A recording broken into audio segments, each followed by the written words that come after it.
नमस्ते दोस्तों, उम्मीद है आप सब अच्छे होंगे। दोस्तों, आज हम बात करेंगे आईआईटी बॉम्बे के द्वारा ऑफर किए जाने वाले एक रिसर्च ओरिएंटेड प्रोग्राम के बारे में जिसका नाम है एमए बाय रिसर्च। दोस्तों, आज के टाइम में जहां पूरी दुनिया कम्पिटिटिव बनती जा रही है, वहां आईआईटीज एचएसएस डिपार्टमेंट्स को ट्रेडिशनल पेडागोजी से बाहर निकाल कर एक मल्टीडिसिप्लिनरी प्रोग्राम बनाने की कोशिश कर रही है। इससे एचएसएस स्टूडेंट्स का सिर्फ एकेडेमिया या फिर सिर्फ रिसर्च में ही नहीं बल्कि वो वर्क प्लेसेस के डिमांड में भी अपने आप को ढाल सकें। कंटेम्परेरी एरा के इस कॉम्पिटेंस को नज़र में रखते हुए ये प्रोग्राम डिज़ाइन किया गया है। इस प्रोग्राम में ज़्यादा रिसर्च पर फोकस किया जाता है, जहाँ स्टूडेंट्स अपने पसंदीदा एरिया पर अपना रिसर्च स्किल्स को बेस्ट बना सके। इस प्रोग्राम को सुइटेबल बनाया गया है उन कैंडिडेट्स के लिए जो अपना करियर पीएचडी या फिर एकेडेमिया में बनाना चाहते हैं या फिर रिसर्च फील्ड में जॉब करना चाहते हैं। यहाँ ध्यान देने वाली बात यह है कि रिसर्च पर पढ़ाई करने से ज़रूरी नहीं है कि आपको पीएचडी ही करना पड़े। ऐसे कई सारे वर्क प्लेसेस है, एनजीओज है, गवर्नमेंट सेक्टर्स है जहाँ रिसर्चर्स के लिए काफ़ी सारी अपॉर्चुनिटीज़ होती है। एमए रिसर्च डिग्री 3 स्पेशलाइजेशन में है। MA research in human science, इस प्रोग्राम में स्टूडेंट्स किसी भी डोमेन से ऑफर किए जाने वाले कोर्सेज चूज कर सकते हैं। MA research in linguistic literature and performance, ये प्रोग्राम काफ़ी ज़्यादा वेराइटीज़ प्रोवाइड करती है जैसे कि film studies, performing arts, translation studies etcetera.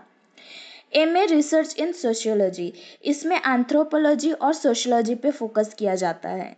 इन प्रोग्राम्स पर कैंडिडेट्स को उनके प्रीवियस एकेडमिक बैकग्राउंड के अकॉर्डिंग ही स्पेसिफिक सब्जेक्ट पर एडमिशन मिलता है। इस प्रोग्राम के फर्स्ट सेमेस्टर में सबके लिए कंपलसरी कॉमन कोर्सेज रहेंगे। सेकेंड सेमेस्टर में स्टूडेंट्स को इन 3 स्पेशलाइजेशन में से कोई एक स्पेशलाइजेशन दिया जाएगा। वो मैंने पहले ही बताया था कि वो डिपेंड करता है स्टूडेंट्स का प्रीवियस एकेडमिक बैकग्राउंड पर। थर्ड और फोर्थ सेमेस्टर थीसिस और प्रोजेक्ट पर डेडिकेटेड होगा।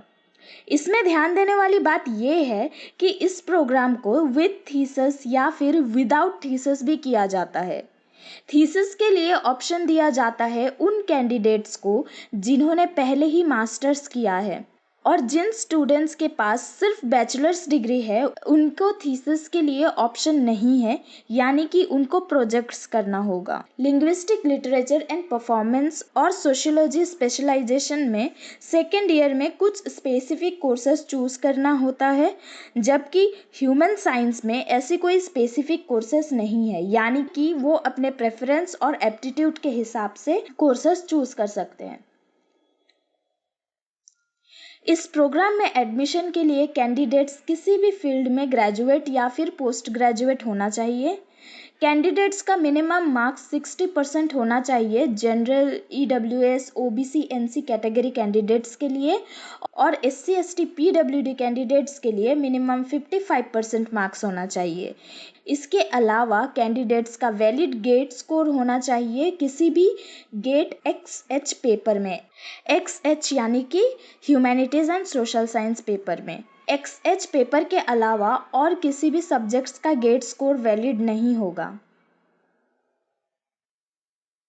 इस प्रोग्राम में सिलेक्शन प्रोसेस थोड़ी सी लंबी चलती है। सबसे पहले इनके प्रोग्राम के लिए जिन कैंडिडेट्स ने GATE XH cut off clear किया है, इनके द्वारा ऑर्गेनाइज्ड किए गए एंट्रेंस एग्जाम पर अपीयर करेंगे जिसका नाम है MAAT, मतलब MA by research admission test.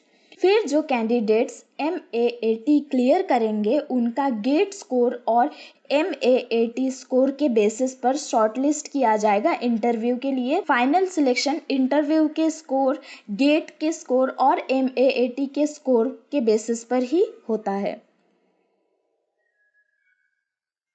Jin candidates ने 3 साल का बैचलर्स करने के बाद इसमें एडमिशन लिया है उन्हें सिर्फ सेकेंड ईयर में ही टीएशिप दिया जाता है, और कैंडिडेट्स जिनके पास 4 साल का डिग्री है या फिर पहले एमए किया है उन्हें दोनों साल टीएशिप दिया जाता है।